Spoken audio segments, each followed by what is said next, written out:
Bonjour chers élèves, ravi de vous rencontrer encore une fois. J'espère que vous vous portez bien. Aujourd'hui, je vais vous présenter une leçon de conjugaison qui a pour titre l'impératif présent des verbes du premier et du deuxième groupe. Dans ce cours de français, nous allons apprendre à conjuguer les verbes à l'impératif présent. Alors l'impératif, à quoi ça sert? Comme j'avais dit, l'impératif c'est un mode qu'on l'utilise pour donner un ordre, comme vous le voyez sur l'image. On l'utilise également pour donner un conseil ou pour exprimer une interdiction. Et même parfois pour exprimer une demande, comme par exemple « s'il te plaît, apporte-moi le journal » ou pour exprimer un souhait, comme par exemple « passe de bonnes vacances ». Donc rassurez-vous, on va prendre des exemples pour que vous puissiez comprendre. Alors prenons cette phrase. Arrêtez votre véhicule. Alors quel est le type de cette phrase? Oui, très bien. Donc c'est une phrase impérative qui est introduite par un verbe qui est conjugué à l'impératif présent, qui se termine par un point et exprime ici un ordre. Regardons un autre exemple. Va chez le médecin. Le verbe conjugué dans cette phrase, c'est va. À quel temps est-il conjugué à votre avis? Oui, il est conjugué aussi à l'impératif présent. Donc cette phrase est impérative et sert à exprimer un conseil.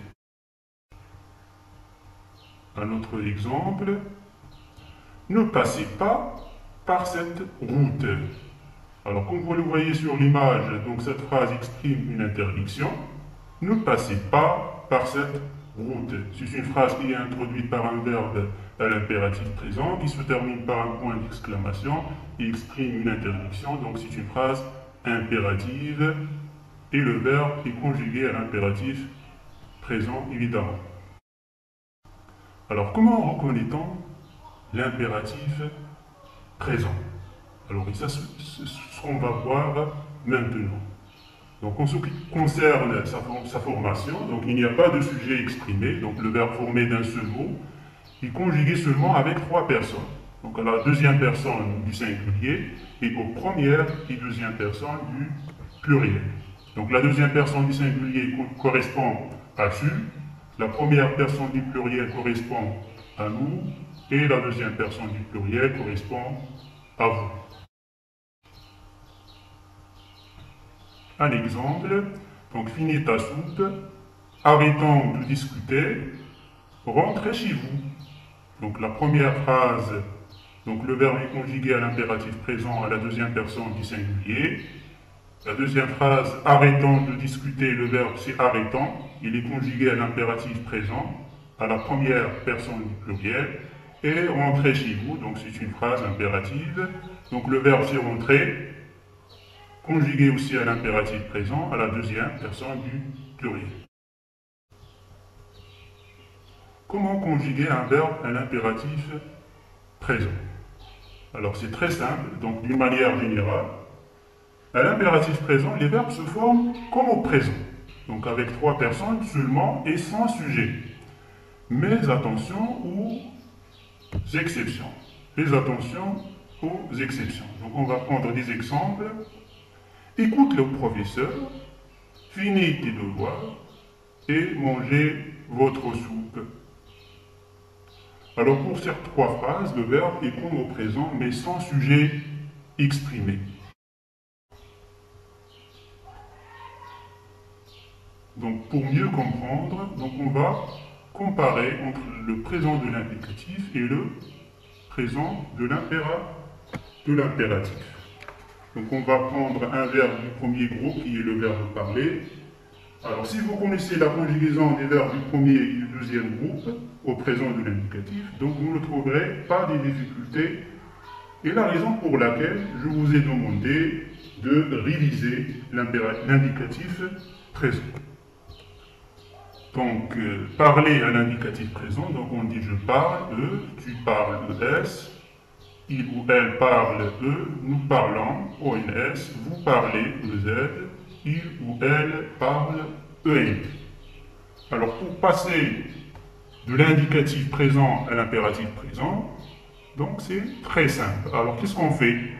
Donc comme on a déjà dit que au niveau de l'impératif présent, donc il n'y a pas de sujet exprimé, et également il faut supprimer S.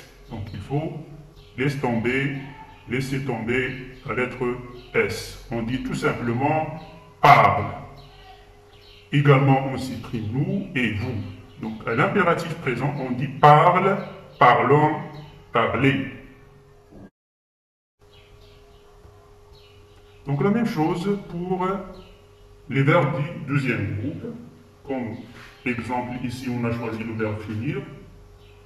Donc à l'indicatif présent, on dit je finis, tu finis, il ou elle finit, nous finissons, vous finissez, il ou elle finissent. Donc c'est pareil ici, donc l'impératif présent, il se conjugue avec trois personnes, donc le sujet n'est pas exprimé, donc on supprime tu, nous et vous. Et on dit tout simplement fini, finissant, finissez. Alors je retiens, qu'est-ce que c'est que l'impératif présent? Donc comme on a déjà dit, donc c'est un mode qui sert à exprimer un conseil, un ordre ou une interdiction. Donc au niveau de l'impératif présent, donc le sujet n'est pas exprimé et il est conjugué seulement à trois personnes. Il est conjugué à la deuxième personne du singulier et aux premières et deuxième personnes du pluriel. Alors maintenant, on va prendre un exercice d'application. Comment conjuguer un verbe à l'impératif présent? Alors c'est très simple, donc d'une manière générale, à l'impératif présent, les verbes se forment comme au présent, donc avec trois personnes seulement et sans sujet. Mais attention aux exceptions. Fais attention aux exceptions. Donc on va prendre des exemples.